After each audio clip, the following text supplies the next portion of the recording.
In front of me is VIVO X300 Ultra, and today I would like to show you how you can turn on or turn off auto rotation.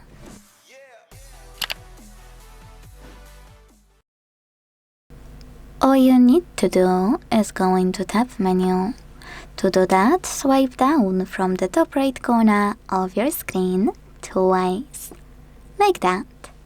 Now, you need to find auto rotate shortcut, and once you do, click on it. Mine is here, so when I click, it turns white with a blue icon. That means that auto rotation is on, but to switch it off, you can always tap on the same one until it's gray. Thanks so much for watching. If you enjoyed this video, leave a like, comment, and subscribe. Bye!